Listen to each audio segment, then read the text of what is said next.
प्रधानमंत्री मोदी मेरठ में पहली बार 2 फरवरी 2014 को आए थे। उसके बाद वो 2 पॉलिटिकल रैलीज में आए, सलावा में खेल विश्वविद्यालय के उद्घाटन में आए और उसके बाद अब वो 2027 के विधानसभा चुनाव से पहले मेरठ आ रहे हैं। तो हम बात करेंगे कि वो यहाँ से किस तरह के सियासी संदेश दे सकते हैं, मंच पर कौन कौन रहेंगे और यहाँ ये जो जर्मन हैंगर है जो लगाया जा रहा है इस वक्त मेरठ दक्षिण विधानसभा क्षेत्र में, अगर बात करें तो मेरठ लोकसभा क्षेत्र की विधानसभा है ये और विधानसभा चुनाव 2027 में होने हैं। तो दीपक जी, यहाँ प्रधानमंत्री मोदी के लिए ये जो पंडाल बन रहा है, ये जो जर्मन हैंगर लग रहा है, बहुत विशाल है। दावा किया जा रहा है कि 1 लाख लोगों की क्षमता का पंडाल होगा ये, और ये मंच होगा यहाँ पर। ये बेसिकली मंच का स्ट्रक्चर बन रहा है, लोग काम में लगे हुए हैं और आज जो है दिन भर तैयारियां चल रही हैं। पुलिस प्रशासन एक्टिवेट हो गया है। स्विस कॉटेज जो हेलीपैड यहाँ पर बनेंगे, जो वीआईपी लैंड करेंगे, प्रधानमंत्री लैंड करेंगे, उनके लिए स्विस कॉटेज बन रहा है और वहाँ से स्विस कॉटेज से प्रधानमंत्री यहाँ पर पहुँचेंगे और उसके बाद फिर वो पास में ही जो मेरठ साउथ स्टेशन है बाई रोड वहाँ तक पहुँचेंगे। मेरठ साउथ स्टेशन से ट्रेन में सवार होंगे, रैपिड ट्रेन में, और रैपिड ट्रेन में सवार होकर के वो कहाँ तक जाएंगे? आपके पास क्या इनपुट है? अभी जो कार्यक्रम में बदलाव था कि वो मेरठ साउथ स्टेशन से मेट्रो में सवार होंगे और शताब्दी नगर स्टेशन, जहाँ रैपिड और मेट्रो दोनों रुकती हैं, वहाँ तक जाएंगे। सिर्फ 10 मिनट में का उनका ये कार्यक्रम रहेगा और उसके बाद सभा स्थल पर आएंगे और जनता को संबोधित करेंगे। जी, तो ये बताइए दीपक जी कि पहला दौरा मेरठ में हुआ मोदी जी का 2 अप्रैल 2014 को। जी, बहुत गहरे पॉलिटिकल संदेश उसमें उन्होंने दिए। विपक्ष पर हमलावर रहे उस वक्त वो। दयानंद से जोड़ा, चूँकि आर्य समाज के प्रभाव वाला इलाका है ये, और दयानंद सरस्वती गुजरात से आते हैं तो उन्होंने कहा कि मैं दयानंद की धरती से आता हूँ। चौधरी चरण सिंह से जोड़ा उन्होंने इस इलाके के ज़मीनी इश्यूज़, फार्मर्स के एग्रेरियन इश्यूज़ पे विपक्ष को घेरा। और फिर 2014 में जब सरकार बनती है भारतीय जनता पार्टी की, तो वो फिर 2019 के इलेक्शन के टाइम पर रैली करने आते हैं और वो रैली उनकी होती है मुजफ्फरनगर लोकसभा क्षेत्र में। मेरठ का इलाका पड़ता है और वो चुनाव भी उनके यहाँ ज़्यादातर लोग जीत जाते हैं। 2019 के इलेक्शन में भी वो बहुत हमलावर थे और पॉलिटिकल कैंपेनिंग एक तरह से उन्होंने मेरठ से शुरू की थी। बिल्कुल, 14 के इलेक्शन की भी, 19 के इलेक्शन की भी और 24 के इलेक्शन की भी। बिल्कुल। अब क्या ये माना जाए कि 27 के इलेक्शन की पॉलिटिकल कैंपेनिंग भी मेरठ से हो रही है, हालांकि वो एक दिन पहले नोएडा में सभा कर? सर, प्रधानमंत्री का हमेशा से ही ये रहा है कि मैं मेरठ की क्रांति धरा से ही अपना चुनावी शंखनाद करूं, चाहे वह लोकसभा हो या विधानसभा। और उनका एक विज़न हमेशा से रहा कि विज़न उनका अब चुनाव में ये है कि हम विकास कर रहे हैं, यही वो दिखाना चाहते हैं। और प्रदेश स्तर पर और मुख्यमंत्री के तौर पर भी इस स्थल को भी यही दिखाने की कोशिश की गई है। इसका बहुत अहम महत्व है क्योंकि 32 साल बाद मेरठ में इंटीग्रेटेड टाउनशिप बनने जा रही है, जैसा कि सरकार दावा कर रही है, प्रदेश सरकार। तो वो प्रधानमंत्री को भी सीधा ये बताना चाहते हैं कि आप उसी स्थान पर रैली करने जा रहे हैं 22 तारीख को, जहां पर मेरठ की 32 साल बाद कोई इंटीग्रेटेड टाउनशिप डेवलप होने जा रही है। क्या सियासी संदेश दे सकते हैं प्रधानमंत्री यहाँ से? क्या राजनीतिक मायने होंगे इस जनसभा के? 2027 का विधानसभा चुनाव बिल्कुल नज़दीक आ गया है और 27 के चुनाव से ठीक पहले प्रधानमंत्री जी ने वेस्ट यूपी से ही वो शुरुआत कर रहे हैं। आपने बताया कि एक दिन पहले नोएडा में उनकी रैली है, उसके बाद यहाँ फिर उनकी रैली रखी गई है। तो मुझे लग रहा है कि प्रधानमंत्री जी ने 2027 के लिए उत्तर प्रदेश चुनाव के लिए अपना पश्चिम से शुरुआत पूरी शुरू हो गई है। और इसके सियासी मायने ये भी हैं कि जयंत चौधरी दूसरी बार इस बार उनके साथ मंच पे हो सकते हैं। पिछली बार लोकसभा चुनाव में साथ में जॉइंट आरएलडी के साथ में भाजपा ने चुनाव लड़ा था। तो पश्चिम के हिसाब से, और क्योंकि दोनों रालोद का पश्चिम में ठीक ठाक अच्छा खासा असर है, तो उसको देखते हुए ये माना जा रहा है कि 2027 के चुनाव को लेकर ही ये पूरी इस नींव रखी जा रही है। क्या आपको ऐसा लगता है कि जो ट्रेड डील हुई है अभी और उसके बाद फार्मर्स में जो एक मैसेज गया है कि ये ट्रेड डील हमारे फ़ायदे में नहीं है, हमारे हित में नहीं है, विरोध हो रहा है देश भर में, किसान आंदोलन की तैयारी कर रहे हैं, उनके संगठनों में एक आक्रोश है, तो इस इलाके को इसलिए भी इस समय, चूँकि चुनाव में अभी वक्त है और ये उद्घाटन तो चूँकि पहले भी ये ट्रेन शुरू हो चुकी है, हरी झंडी दिल्ली से भी दी जा सकती थी सराय काले खां से। मेरठ को इसलिए चुना गया कि ये फार्मर्स का सेगमेंट है, यहाँ जैन चौधरी भी मंच पे होंगे, तो जो ट्रेड डील है उसका जो डैमेज है उसको काउंटर किया जाएगा। यहाँ से फार्मर्स में एक मैसेज दिया जाएगा कि ये जो मार्केट ओपन हो रहा है ट्रेड डील के जरिए, इससे आपको फ़ायदा होगा। और किसानों के बारे में जो योजनाएं लॉन्च की हैं मोदी जी ने, उनका ज़्यादा जिक्र होने वाला है मेरठ में। बिल्कुल राणा जी, क्योंकि देखिए ट्रेड डील को लेकर जैन चौधरी जहाँ भी अभी जा रहे हैं हाल फिलहाल में, वो ट्रेड डील को लेकर वो बता रहे हैं कि किसानों को इससे नुकसान नहीं होगा। वो लगातार इस बात की पैरवी कर रहे हैं कि ये किसानों के हक में हुआ है, तो वो बातें भी यहाँ दोहराई जाएंगी निश्चित तौर पर। क्या जैन चौधरी को प्रधानमंत्री के सामने बोलने का मौका मिल सकता है? बिल्कुल मिल सकता है। आपकी क्या राय है दीपक जी, आप क्या कहना चाहेंगे? सर यहाँ वो विकास के प्रोजेक्ट का ही खाका पूरा तैयार करके आएंगे, जिस तरीके से पिछले कई वर्षों यानी कई महीनों में भी देखा गया है। केरल में सर पहली वाटर मेट्रो ट्रेन चली है सर, जिसका मॉडल इस बार रिपब्लिक डे की परेड में भी दिखाया गया सर। और कोलकाता में सर हुगली नदी के नीचे अंडर वाटर टनल शुरू हुई है सर। और वो यहाँ यह कहेंगे कि देश की पहली रैपिड रेल जो 180 किलोमीटर प्रति घंटे की रफ्तार से चल रही है, वो उत्तर प्रदेश के मेरठ से शुरू हुई है। तो इन्हीं सब प्रोजेक्टों को केंद्रित करते हुए सर जनता पर फोकस गंगा करें। एक्सप्रेसवे का जिक्र कर सकते हैं। गंगा एक्सप्रेसवे सर बिल्कुल तैयार है, कहा जा रहा है कि अक्टूबर में उसका भी जल्द लोकार्पण होगा। और खेल विश्वविद्यालय जो सलावा में बन रहा है सर, उसका भी जल्द लोकार्पण करेंगे। हो सकता है 2027 के विधानसभा चुनाव से पहले इन दो प्रोजेक्टों का भी लोकार्पण किया जाए। तो दीपक जी का कहना है कि यहाँ पर ज़्यादा चर्चा डेवलपमेंट के प्रोजेक्ट्स की होगी। बिल्कुल। क्या आपको लगता है डेवलपमेंट कोई इलेक्शन में इशू बनता है? नहीं, बिल्कुल। देखो, इसको लगातार भाजपा ने सबसे पहले उत्तर प्रदेश में कानून व्यवस्था पर सवाल उठाए थे। कानून व्यवस्था अब पिछले 10 साल में उन्होंने दावा किया है कि बेहतर हुई है, और अब उनका फोकस सीधे सीधे डेवलपमेंट पर है। और अभी फ़िलहाल में उन्होंने गंगा एक्सप्रेसवे को हरिद्वार से जोड़ने की बात कही थी मुख्यमंत्री ने, उसके बाद अब उसको और भी आगे तक जोड़ा जा रहा है। वो सब बातें भी यहाँ पे दोहराई जाएंगी कि किस तरीके से मेरठ कनेक्टिविटी का केंद्र बन रहा है। लेकिन एक बड़ा सवाल ये होता है कि जो डेवलपमेंट के प्रोजेक्ट्स लॉन्च होते हैं उनकी रफ्तार स्लो क्यों होती है हमारे यहाँ? उनको ज़मीन पर आते आते लंबा वक्त लग जाता है। प्रधानमंत्री सलावा में आए थे खेल विश्वविद्यालय का उद्घाटन करने के लिए, शिलान्यास करने के लिए, एक लंबा अरसा लग गया, अभी भी उसका उद्घाटन करने की स्थिति बनी नहीं है। उसकी क्लासेज एग्रीकल्चर यूनिवर्सिटी में इस बार से शुरू हुई हैं। आईटी पार्क की बात हो रही थी कि मेरठ में आईटी पार्क बनेगा तो नौकरियां बरसेंगी। आज कहीं कोई फिगर नहीं है कि आईटी पार्क में कितनी कंपनियां मेरठ में आई। मेरठ का इंटरनल ट्रांसपोर्ट सिस्टम चौपट है पूरी तरह से। आउटर रिंग रोड का जो प्रोजेक्ट है उसका काम अधर में लटका हुआ है कई सालों से। गढ़ मेरठ हाईवे जो है उसका काम रुका पड़ा है, अदालतों में फंसे हुए हैं मामले। दिल्ली मेरठ एक्सप्रेसवे के 5वें फेज का काम रुका हुआ है। इंटरनली जो एक स्थिति ट्रैफिक विस्फोट की स्थिति बनती है मेरठ में, उसको लेकर के कहीं कोई चिंता नहीं है। एम्प्लॉयमेंट के लेवल पर बहुत सारे इश्यूज हैं। क्या AQI का सवाल बड़ा हो गया है मेरठ में? जिस तरह से बड़े पैमाने पर लैंड एक्विजिशन हो रहा है प्रोजेक्ट्स के लिए, ज़मीन के दामों में उछाल बढ़ा है, इलीगल कॉलोनीज का डेवलपमेंट ज़्यादा हुआ है। अथॉरिटीज़ फेल कर गई हैं कि वो कोई ऑथराइज्ड कॉलोनीज डेवलप कर पाएँ, रिहायशी विकास कर पाएँ। हाँ बिल्कुल, इस बात से मैं सहमत हूँ। ये विकास का एक दूसरा पहलू हो सकता है। हालांकि प्रधानमंत्री की रैली है तो प्रधानमंत्री क्षेत्रीय जो मुद्दे हैं इन पर फोकस कम ही करेंगे।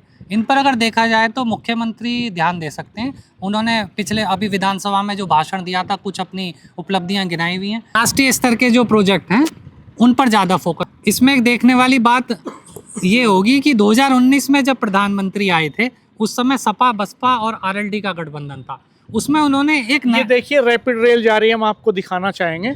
सामने रैपिड ट्रेन है, हम जूम करके कोशिश करेंगे, हालांकि थोड़ा डिस्टेंस है। जहां ये मंच है बन रहा है प्रधानमंत्री का, जहां से वो जनसभा को संबोधित करेंगे, उसके ठीक पीछे रैपिड रेल का ट्रैक है। यहाँ से गुजर रही है रैपिड रेल और इसी के ठीक पीछे स्टेशन है मेरठ साउथ। मेरठ साउथ से प्रधानमंत्री सवार होंगे, उसमें 10 मिनट ट्रेवल करेंगे। जी दीपक, मैं बताना चाह रहा था कि प्रधानमंत्री जब भी कोई चुनावी शंखनाद मेरठ से करते हैं तो एक नया शब्द देश को दे जाते हैं। जैसे 2019 में वो यहाँ आए, सपा बसपा RLD का गठबंधन था, तो उन्होंने बोला ये तो गठबंधन महामिलावटी है। अब देखिए जैन जी उनकी तरफ हैं तो वो मंच पर भी हो सकते हैं, वो नहीं होंगे तो उनके पार्टी के सांसद होंगे डॉक्टर राजकुमार सांगवान। तो देख महागठबंधन को वो किस तरीके से लेते हैं मंच पर। नहीं, उन्होंने शराब भी कहा था जी जी जी उस समय, जी, एक जी। शब्द ये भी दिया था विपक्ष के गठबंधन को, शराब। जी जी सपा, लोकदल, बसपा, कांग्रेस, ऐसे करके मिला के उन्होंने दिया था शराब। बिल्कुल, इस तरह का। लेकिन बिल्कुल। सियासत में गठबंधन अपने इंटरेस्ट के हिसाब से बिल्कुल बदलते रहते हैं, बनते रहते हैं, बिगड़ते रहते हैं। और ये भी देखने वाली बात होगी कि जयंत चौधरी को प्रधानमंत्री के मंच पर किस पोस्चर में जगह मिलती है, कितनी देर बोलने का मौका मिलता है, वो क्या बोलते हैं, उनके कंटेंट्स क्या होते हैं, इससे भविष्य की सियासत का भी पता चलेगा और गठबंधन की हकीकत भी पता चलेगी। क्योंकि पिछली बार जब जयंत चौधरी प्रधानमंत्री के मंच पर थे तो बाद में उनके गेस्चर, पोस्चर, पोजीशन को लेकर के बहुत सारे वीडियो फुटेज वायरल हुए थे और कहा गया कि उनको वो पर्याप्त स्पेस नहीं मिला। तो ये सब भी महत्वपूर्ण सवाल है। ये सब देखना होगा क्योंकि जो उनके दल हैं, सहयोगी दल हैं, उनको साथ लेकर चलना बहुत जरूरी है क्योंकि आगे चुनाव आ रहा है 2027 का। देखिए, ये गहरे सियासी मायने होने जा रहे हैं उत्तर प्रदेश की सियासत में इसके, इस रैली के। और क्या क्या संदेश दे सकते हैं प्रधानमंत्री, किन किन चीज़ों का क्रेडिट ले सकते हैं वो, किन किन चीज़ों को रिवाइव करा सकते हैं लोगों के जहन में। सबसे बड़ी बात सर होगी यूजीसी पर वो अपना पहली चुनावी रैली होगी। अगर वो मानते हैं कि 2027 का चुनावी शंखनाद मेरठ से करने जा रहे हैं तो यूजीसी पर अपना पक्ष जरूर रखें क्योंकि यूजीसी पर काफ़ी लोग नाराज आपको हैं। लगता है रखेंगे? वो रखना चाहिए उनको सर, मेरे दृष्टिकोण से तो, क्योंकि काफ़ी उनसे लोग नाराज हुए हैं। ऐसा फेसबुक, अन्य सोशल मीडिया माध्यमों के माध्यम से देखा जा रहा है। दीपक ठीक कह रहे हैं, लेकिन चूंकि मामला सुप्रीम कोर्ट में है तो मुझे लग रहा है कि इससे बच के निकल जाएंगे, इसको बच के छुएंगे निकल नहीं। बिल्कुल। मुझे भी ऐसा ही लगता है कि इसकी संभावना ज़्यादा है कि यूजीसी का जो तार है उसमें करंट बहुत हाई वोल्टेज है। ये सबसे आसान रास्ता रहेगा क्योंकि यूजीसी के पक्ष में भी लोग हैं और विपक्ष में भी लोग हैं, तो इसको, मुझे उस तार लगता को कि छेड़ा बिल्कुल नहीं। बिल्कुल बिल्कुल। हाँ, मैं आपसे सहमत हूँ। खैर जो भी हो, मुझे लगता है किसानों के इश्यूज पे जरूर बात करेंगे, वो डेवलपमेंट के इश्यूज पे बात करेंगे, विपक्ष पे हमलावर होंगे खास तौर पर। और चूंकि ये देखने में आता है कि वो डायरेक्ट, मुझे लगता है बीएसपी को हिट नहीं करेंगे, समाजवादी पार्टी शायद उनकी हिट लिस्ट में नंबर 1 पे हो सकती है, सपा को हिट करेंगे। बिल्कुल बिल्कुल, क्योंकि शुरू से ही सपा और कांग्रेस पर ही उनका ज़्यादा हमला रहा है, तो मुझे लगता है कि बसपा पर सीधे हमलावर नहीं होंगे। तो यहाँ इस जनसभा में जो भीड़ आने वाली है, इतना विशाल पंडाल लगा है, हम आगे तक थोड़ा चल के दिखाते हैं, देखिए कितना बड़ा पंडाल लग रहा है। ये जो पंडाल लग रहा है त्यागी जी, इसमें जो भीड़ आएगी वो कहाँ कहाँ से आने की संभावना है? इसमें आपका गाजियाबाद लोकसभा, बागपत लोकसभा, भाजपा ने जो प्लान किया है कि 5 जिलों से भीड़ बुलाने का लक्ष्य रखा है, जिसमें 32 ब्लॉक शामिल किए गए हैं। मतलब गांव स्तर से पूरी तैयारी है कि हर 32 ब्लॉक से जो है भीड़ आएगी और सबके लिए बसों की व्यवस्था की जाएगी। इसके लिए 2-3 दिन पहले प्रदेश के मुख्यमंत्री योगी आदित्यनाथ विधानसभा के अंदर अपने कक्ष में मेरठ के जनप्रतिनिधियों की मीटिंग ले चुके हैं कि आपको पूरा वहाँ व्यवस्था देखनी है। हाँ, तो निश्चित तौर पर बसें लगाई जाएंगी, इसके लिए कुर्सियां लगाई जाएंगी इस पंडाल में बैठने के लिए। अब रैली जो है, रैली करना आसान नहीं रह गया है, रैलियों का बजट बहुत बड़ा होता है। ये जर्मन हैंगर जितना बड़ा लगा है, जितनी कुर्सियों की व्यवस्था इसमें होगी, जितनी बसें इसमें लगेंगी, आप सब बेहतर ढंग से समझते हैं कि इसमें एक बहुत बड़ी कॉस्टिंग लगने जा रही है। तो ये भी एक सवाल भारत की सियासत में अब होने लगा है कि क्या इस तरह से भीड़ इकट्ठा करके रैलियां होनी चाहिए 21वीं सदी में, डिजिटल एरा में, जब आप डिजिटली अपनी सूचनाओं को पहुंचा सकते हैं, जनता तक ले जा सकते हैं। लेकिन ये दौर अभी भारत की सियासत में जारी है, चलता है और चल रहा है। खूब शक्ति प्रदर्शन आपको आने वाले विधानसभा के चुनावों में भी दिखाई देगा। हवाई जहाज उड़ते हुए दिखाई देंगे, बड़ी बड़ी रैलियां होंगी, जर्मन हैंगर अब सभी लगाने लगे हैं। अब वोटर कुर्सियों पर ही बैठते हैं, जमीन पर बैठना पसंद नहीं करते, सबको बस और कार चाहिए, इसके बिना बात नहीं बनती। सबसे सर अहम बात इस रैली में देखने वाली होगी, ये देखनी भी चाहिए जो वरिष्ठ पत्रकार हैं, जैन जी पर ज़्यादा ध्यान रहता है प्रधानमंत्री का। तो क्या इसमें देखना होगा कि जैन जी यहाँ पर कितनी बड़ी संख्या में होंगे, या वृद्धजन आएंगे, या कौन लोग आएंगे इस रैली में शामिल। जैन जी में भी आपको पूरा देखना पड़ेगा कि किस परिवार से ताल्लुक़ रखते हैं, जो लोग बोलते हैं सोशल मीडिया आदि के माध्यम। मंच बहुत छोटा दिख रहा है, यहाँ से काफ़ी लंबा पंडाल है, आप देख सकते हैं। इसकी छत से लेके नीचे तक का व्यू आपको दिखा रहा हूँ इस वक्त इसका। क्योंकि मैं जब रैपिड रेल में चलता हूँ रोजाना तो मुझे कम रुझान दिखाई देता है जैन जी में राजनीति के प्रति, ना वो कुछ बात करते हैं। मैं आस पड़ोस में ये भी देखता हूँ कि कोई लोग क्या देख रहा है, सब लोग अपने नेटफ्लिक्स में मूवी में व्यस्त रहते हैं, कोई किसी का भाषण सुनना नहीं चाहता। निश्चित तौर पर ये आपने महत्वपूर्ण सवाल उठाया कि इसमें यहाँ जो भीड़ आएगी उसमें पार्टी कार्यकर्ता ज़्यादा होंगे, उसमें महिलाओं की संख्या ज़्यादा होगी, जैन जी ज़्यादा होगा, यूथ ज़्यादा होगा, या उसमें बुजुर्गों की संख्या ज़्यादा होगी। निश्चित तौर पर ये महत्वपूर्ण बात है। और चूंकि ये प्रधानमंत्री की रैली है, मुख्यमंत्री योगी आदित्यनाथ भी इस मंच पर होंगे, तो भीड़ तो जाहिरा तौर पर इस पंडाल से बाहर ही निकल जाएगी। त्यागी बिल्कुल 5 जिलों से, क्योंकि इसमें गाजियाबाद, हापुड़, मुजफ्फरनगर, मेरठ, बागपत, इन 5 जिलों के तो मुख्यतः इन्हीं से लोग आएंगे। और प्रधानमंत्री की जो भी अभी तक रैलियां हुई हैं मेरठ में, तो निश्चित तौर पर भीड़ तो उसमें अच्छी खासी दिखती रही है। ये देखिए चल रहा है ये जेसीबी, ये भी इसी का पार्ट है क्या? अलग है? सब इसी का पार्ट है। पूरी तैयारियां हो रही हैं। ये सर पूरी जमीन है पीछे तक। हाँ, इस पूरे इलाके में सड़क ठीक हो रही है, सड़क की चौड़ाई कम है, हालांकि 2 कनेक्टिविटी है इस पर, एक चीनी मिल के सामने जी, से जी, एक ही है और एक चीनी मिल से थोड़ा पहले, तो दोनों जगह इंटरलॉकिंग टाइल्स लगाई जा रही हैं, सड़क के गड्ढे भरे जा रहे हैं, जर्मन हैंगर तैयार हो गए हैं, पंडाल तैयार हो रहा है यहाँ पर। और लोकेशन तो उस तौर पर बहुत अच्छी नहीं है, लेकिन जहाँ बड़े नेता रैलियाँ करते हैं उसकी सूरत बदल जाती है अक्सर। इसीलिए लोग कहते भी हैं, अखबार छापते भी हैं कि काश प्रधानमंत्री हर महीने आते या मुख्यमंत्री हर महीने आते। चूँकि जब बड़े नेता आते हैं तो सड़कों को पानी से, साबुन से धोया जाता है, चूना डाला जाता है, मरम्मत की जाती है, गड्ढे भरे जाते हैं, दिन रात काम होता है। तो यहाँ भी अब दिन रात काम वाली सिचुएशन शुरू हो गई है। रैपिड ट्रेन के स्टेशंस पर भी काम चल रहा है बाहर। एक जरूर दिलचस्प बात है और चौंकाने वाली बात है कि ये जो प्रोजेक्ट है रैपिड रेल का, दरअसल मेरठ के मोदीपुरम तक चलने के लिए लगभग कई महीने पहले लगभग ये तैयार हो चुका था। फाइनल शेप दी जा रही थी एनसीआरटीसी को। अखबारों में छपी मीडिया रिपोर्ट्स के हवाले से मैं कह रहा हूँ कि वो मीडिया रिपोर्ट्स में ये कहा गया, पहले भी 2 बार तारीखें दी गई कि प्रधानमंत्री आ रहे हैं, इस तारीख को आ जाएंगे और वो शुभारंभ करेंगे। उस समय काम बहुत स्पीड अप था। फिर हुआ कि साहब ये कोई टाइमिंग नहीं है जिसमें माइलेज लिया जाए इस डेवलपमेंट के काम का, तो शायद विधानसभा चुनाव के पहले माइलेज लेंगे। अप्रत्याशित ढंग से 22 तारीख का कार्यक्रम प्रधानमंत्री ने दे दिया अचानक। रैपिड रेल के काम फाइनल भी नहीं हुए, एनसीआरटीसी तैयार भी नहीं थी। हम देख के आए ग्राउंड रिपोर्ट, पीछे आपने आपको दिखाए सारे विजुअल्स। काम चल रहा है, टाइल्स लग रही हैं पूरी तरह से, स्टेशंस के जो बाहर की चीज़ें हैं वो तैयार नहीं है। तो एक तो मुझे इसमें संदेह लगता है कि रैपिड ट्रेन प्रधानमंत्री के जाने के बाद तत्काल रन करेगी मोदीपुरम तक। हो सकता है 10 दिन 15 दिन के लिए उसको रोक दिया जाए और काम फाइनल करने के बाद ही चलाया जाए, फिर जनता के लिए खोला जाए। एक सवाल तो ये मेरे जहन में उठा है। दूसरा सवाल ये भी है कि आखिर ऐसी क्या जल्दबाजी हुई कि अचानक प्रधानमंत्री ने समय दे दिया? आप कैसे देखते हैं दीपक? सर मैं पिछले 1 साल से शास्त्री नगर से मेरठ साउथ तक आ रहा था। पिछले 1 महीने में ये कंडीशन है सर, सोमवार में जितने युवा दिल्ली रहते हैं वो सब जाते हैं 2-2 बैग लेके हाथ में।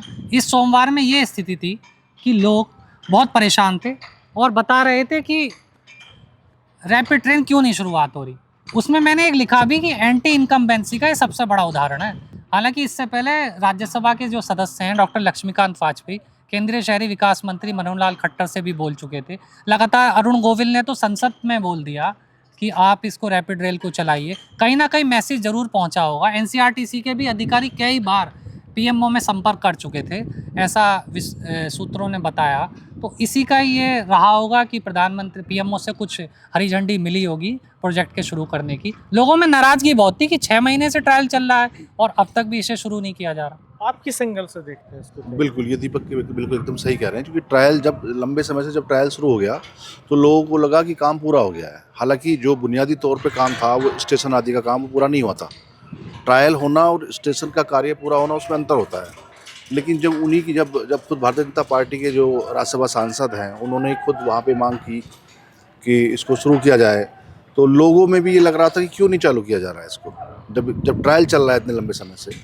और कुछ एनसीआरटीसी के अधिकारियों का ये भी कहना था कि वो काफ़ी समय पहले पीएमओ से समय मांग रहे थे, लेकिन समय नहीं मिल पा रहा था। इसमें कहीं कोई ये एंगल तो नहीं है कि मोदी जी तो हर चीज़ को इवेंट बनाने के एक्सपर्ट हैं, माहिर हैं, वो हर चीज़ को कैश करना जानते हैं, भुनाते हैं कायदे नहीं, से। देखिए तो ये क्योंकि ये इतना लंबा समय नहीं है, 2-3 महीने का ही समय का अंतराल रहा है, तो इतने कम समय में उसको ये कहना कि भुनाया जाएगा, क्योंकि 27 का चुनाव तो नज़दीक है ही है। नहीं, भुनाने की बात ये भी है कि एक भीड़ जब कोई नेता, बड़ा नेता इकट्ठा करता है किसी प्रोजेक्ट के इनॉग्रेशन के लिए, तो वो कैश करने के लिए इकट्ठा करता है, जाहिर सी बात है।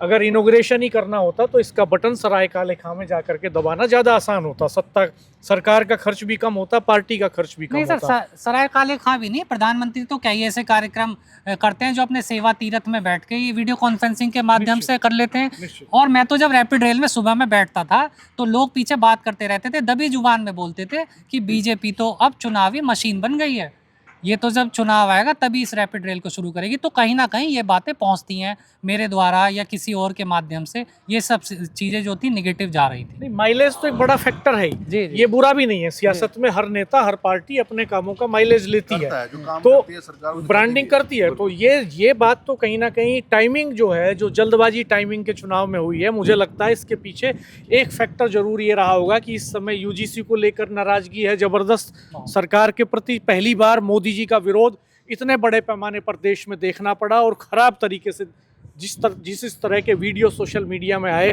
जिस तरह के प्रदर्शन पुतले को लेकर के हुए, वो वास्तव में चौंकाने वाले थे। और यूजीसी के बाद फिर हम देखते हैं कि ट्रेड डील को लेकर के चिंताएं बढ़ी हुई हैं, बेचैनी बढ़ी हुई है लगातार। तो पार्लियामेंट का ये जो पूरा सेशन था, इसमें बड़ी मुश्किलें झेलनी पड़ी। सिक्योरिटी इशू बताया लोकसभा अध्यक्ष ने कि भाई सिक्योरिटी इशू की वजह से प्रधानमंत्री लोकसभा में नहीं बोल पाए, उनको राज्यसभा में जाके बोलना पड़ा। तो ये असहज करने वाली जो स्थितियां हैं, इस समय की भौतिक परिस्थितियां हैं, जो हालात हैं, वो सरकार के लिए चिंता वाले हालात हैं निश्चित तौर पे। तो ऐसे में देश के अलग अलग हिस्सों में अगर मोब को इकट्ठा करके अपना संदेश, अपनी आइडियोलॉजी, अपने इश्यूज पहुंचाने का मौका मिले, तो इससे बेहतर कोई काम हो नहीं सकता। मुझे लगता है ये भी एक बड़ा एंगल है इसके पीछे कि बहाना रैपिड रेल के इनॉग्रेशन का और इसके सहारे, तो ये भी एक मजबूत फैक्टर हो सकता हाँ, है। मजबूत फैक्टर हो सकता है, बिल्कुल मैं इस बात से सहमत हूँ। हालांकि सर मेरे नज़रिए से जो है, अभी विधानसभा चुनाव में 10 महीने का समय बचा हुआ है। ऐसा नहीं हो सकता कि इस रैली के बाद प्रधानमंत्री फिर दोबारा मेरठ ना आए। चुनाव के समय में भी कोई ना कोई विधानसभा में वह जरूर आएंगे, या हो सकता है आचार संहिता लगने से 15 दिन पहले वह गंगा एक्सप्रेसवे, खेल विश्वविद्यालय का एक साथ लोकार्पण कर एक बार फिर पश्चिम को साधने की कोशिश करें, यहाँ से पूरब से और पश्चिम। मैं दीपक की इस बात से सहमत हूँ। ये है। गंगा एक्सप्रेसवे लगभग कंप्लीट हो चुका है और कुछ थोड़ा बहुत कार्य बाकी है, और खेल विद्यालय का भी अक्टूबर में लोकार्पण जो है वो प्रस्तावित है। तो प्रधानमंत्री मुझे लग रहा है दोनों प्रोजेक्ट एक बार फिर आएंगे मेरठ। एक बार फिर आएंगे।